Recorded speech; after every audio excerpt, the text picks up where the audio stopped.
రాజ్యాంగ ప్రదాత, రాజ్యాంగ సృష్టికర్త డాక్టర్ బిఆర్ అంబేద్కర్ గారి జయంతి రోజునే రాజ్యాంగాన్ని రక్షించాల్సిన బాధ్యత కలిగిన పోలీసులే రాజ్యాంగ వ్యతిరేక చర్యలకు పాల్పడుతున్నాం. ప్రజలు ఏవైనా చర్యలు చేస్తుంటే వాటిని అడ్డుకోవాల్సింది పోయి కేవలం ఆయన జయంతి రోజు పూలమాల వేయడానికి వచ్చిన మాజీ మంత్రివర్యులు దయాకర్ రావును అడ్డుకోవడం చాలా దుర్మార్గపు చర్య. ఎందుకంటే ఎవరైనా కావచ్చు, ఏ రాజకీయ నాయకుడైనా కావచ్చు, రాజ్యాంగం కల్పించిన హక్కు అది. ఆయన బర్త్డే రోజు ఆయనకు మాల వేయడం కావచ్చు, ఆయనను గౌరవించడానికి ఏవైనా పనులు చేస్తారు. చట్ట వ్యతిరేక పనులు కావు కదా అవి. చట్టాన్ని కాపాడాల్సిన వాళ్ళే వాటిని అడ్డుకోవడం అనేది చాలా చాలా అసలు రాజ్యాంగాన్ని కూని చేసినట్టుగా అనిపిస్తుంది నాకు. వీళ్ళ చర్యలు చాలా ఇలాగే ఉన్నాయి. పోలీసు వాళ్ళు ఏమనుకుంటున్నారో నాకు తెలియదు, కానీ నా పర్సనల్ ఒపీనియన్ చెప్తాను. సమాజంలో వాళ్ళు చట్టాన్ని రక్షించాలి. ఎందుకంటే మన నుండి జీతాలు తీసుకుంటున్నారు, పబ్లిక్ సొమ్ము నుండి జీతాలు తీసుకుంటూ పబ్లిక్ వ్యతిరేకంగా పనిచేస్తున్నారు. దయాకర్ రావు ఆయన కూడా ఒక సామాన్యుడే. ఇవాళ ఏం పెద్ద అదేం కాదు. ఆయన వచ్చి అంబేద్కర్ గారికి మాల ఇస్తే తప్పేమున్నది? అదే కాదు, రాజ్యాంగంలో ఉన్నదా మీకు? ఇంకో విషయాలు తీసుకుందాం. ట్రాఫిక్ ఇష్యూస్ తీసుకుందాం. ఓ అబ్బాయి నిన్న చనిపోయాడు. రాజ్యాంగంలో ఉందా ఆ విధంగా ఆపాలి వెహికల్స్ని, ఆ విధంగా చనిపోయేటట్టు చేయాలని? ఫోటోలు తీస్తున్నారు కదా, ఎక్కడెక్కడనో కూర్చొని దాచుకొని చట్టంలో లేని విధంగా చేస్తున్నారు కదా విచిత్రమైన కార్యక్రమాలు. ఫోటోలు తీసుకొని చాలా ఇంటికి పంపించండి. కట్టనప్పుడు ఇంటికి పోయి బండి సీజ్ చేయండి. ఇలాంటి ఐడియాస్ ఉండవా మీకు? ఉంటాయి కదా. రోడ్ల మీద పట్టుకొని దాడులు చేయడము, చంపేయడము తెస్తారా మీరు ఈరోజు ఆ ప్రాణాన్ని? ఎవరైనా మాట్లాడితే వాళ్ళ మీద కేసులు. మా అధికారానికి అడ్డొస్తున్నారు, మమ్మల్ని పని చేయనిస్తలేరు అని. ఏం పని చేస్తున్నారు మీరు? ప్రజల ప్రాణాలు తీస్తున్నారు. అదేనా మీరు చేసే పని?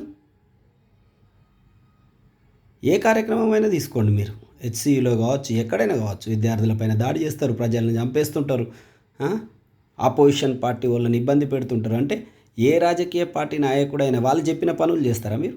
అధికారంలో ఉన్న వాళ్ళు చెప్పిన పనులు చేస్తారా? మీకంటూ రాజ్యాంగం కల్పించిన హక్కులు ఏమైనా ఉన్నాయా?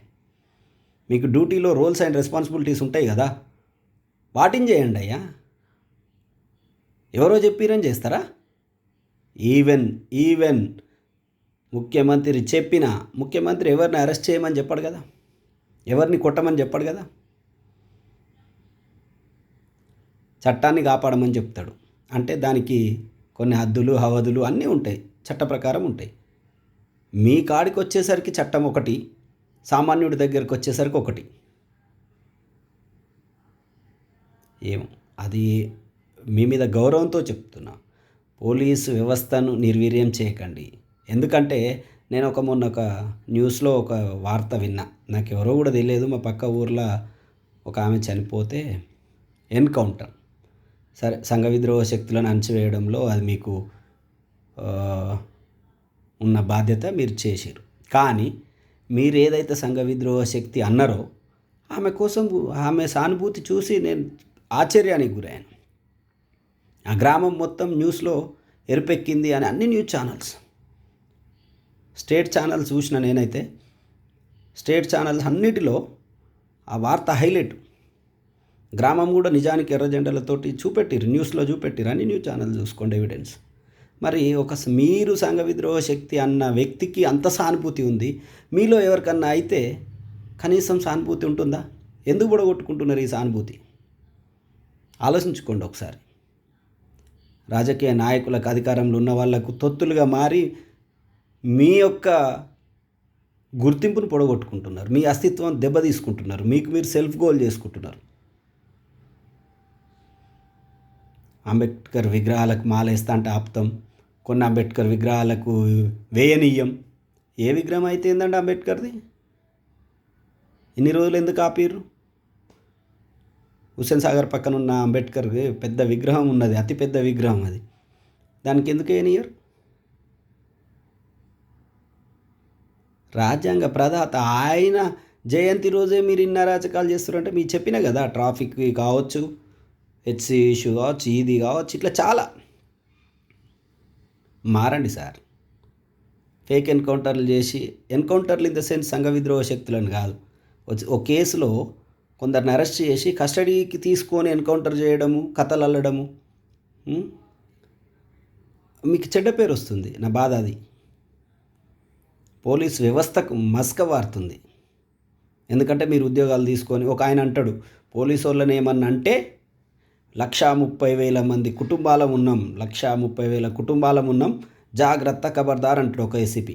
అంటే మీరంతా ఒక యూనిటీ, మీకు మేము జీతాలు ఇచ్చి తుపాకులు ఇచ్చి మమ్మల్ని చంపమని మా మీదకి దాడి చేయండి, మీరు ఒక 130,000 మంది ఒకటిగా ఉండి మమ్మల్ని ఇండివిజువల్గా మా పైన దాడులు చేయమని ఇచ్చామా మీకు అధికారం?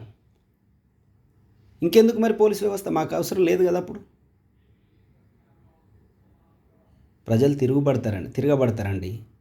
ఏ రాజ్యాంగాన్ని, ఏ చట్టాన్ని రక్షించడానికి రక్షక భటులుగా పెట్టిర్రో మీరు భక్షక భటులు అయితే చాలా తీవ్రమైన పరిణామాలు, అనవసరంగా పబ్లిక్లో వ్యతిరేకత వచ్చింది. ఆల్రెడీ మీ పరంగా సానుభూతే లేదు. మీకు ఎవరికన్నా ఏమన్నా ఎవరైనా సానుభూతి చూపెడుతుర్రా? మీకు ఎగ్జాంపుల్ చెప్పిన, ఒక ఊర్లో ఒక ఆమె చనిపోతే మీరు ఏదైతే సంఘ విద్రోహ శక్తి అన్నారో ఆమె కోసం లక్షల మంది తరలివచ్చారు. మీకోసం మీ పక్కింటోడు వస్తలేడు. పోలీస్ అనగానే లంచాలు తీసుకుంటారు, అరాచకం చేస్తారు, అన్నీ. మంచోళ్ళు ఉన్నారు, చాలామంది ఉన్నారు, 90% మంది దాకా ఉంటారు మంచోళ్ళు. కానీ వాళ్ళు కూడా నోరు మూసుకొని కూర్చుంటే పై అధికారి చెప్పిండు కదా అని, అరే మీకంటూ రూల్స్ అండ్ రెస్పాన్సిబిలిటీస్ ఉన్నాయండి. ఏది పడితే చేసేయడమేనా? ఒకరు చెప్పిరని చేయడం తప్పే కదా. నేనే ఉన్న ఎగ్జాంపుల్. నేను దొంగతనం చేస్తా, నాకు మా నాన్న చెప్పిండు, లేకుంటే మా అన్న చెప్పిండు, నేను చేసిన అంటే సరిపోతుందా? నాకు కూడా ఆలోచన ఉండాలి కదా ఏం చేస్తున్నాను. మా నాన్న చెప్పగానే దొంగతనం చేస్తానా? మా అన్న చెప్పిండు అనగానే చేస్తానా? చేయను కదా. అది తప్పు ఒప్పు అని తెలిసే ఆగుతా కదా. నాకు మీకు తేడా ఏమిటి? ఒకవేళ నేను చేసిన అనుకోండి, మీరు అలాగే చేసినట్టు అన్నట్ట అన్న. పోలీస్ అన్నలు అందరికీ, రాష్ట్రంలో దేశంలో ఉన్న వ్యవస్థ అందరికీ, రాజకీయ నాయకులకు సెక్యూరిటీ ఇవ్వడం తప్పులేదు. కానీ వాళ్ళు ఏది చెప్తే అదే వింటా అనడం తప్పు. మీకు అధికారం ఉన్నది. ఈవెన్ తప్పుడు వేలో గైడెన్స్ ఇస్తే ముఖ్యమంత్రి చెప్పిన వినాల్సిన అవసరం లేదు. అది మీకు కూడా తెలుసు. నేను చేయను ఆ పని, అది తప్పు, రాజ్యాంగ వ్యతిరేకమైన పని, నేను చేయనని చెప్తే తప్పేం లేదు. మీ పోస్ట్ ఏం పోతలేదు, మిమ్మల్ని ఎవరిని డిస్మిస్ చేస్తలేరు కదా. అర్థం చేసుకోండి. నార్మల్ పబ్లిక్ ప్రాణాలు తీయకండి. మా ప్రాణాలు కాపాడడానికి, మాకు సెక్యూరిటీ ఇవ్వడానికి, మాకు రక్షణ కల్పించడానికి మీకు జీతాలు ఇస్తున్నది గవర్నమెంట్ కాదు, పబ్లిక్ సొమ్ము. ఎవరి జేబులకి వెళ్ళి ఎవరు రూపాయి ఇయ్యరు. ఏ ముఖ్యమంత్రి ఇయ్యడు, ఏ మినిస్టర్ ఇయ్యడు, ఎవరు ఇయ్యరు మీకు రూపాయి వాళ్ళ జేబులకి వెళ్ళి. దయచేసి అర్థం చేసుకుంటారని నా యొక్క మనవి. జై భీమ్, జై తెలంగాణ.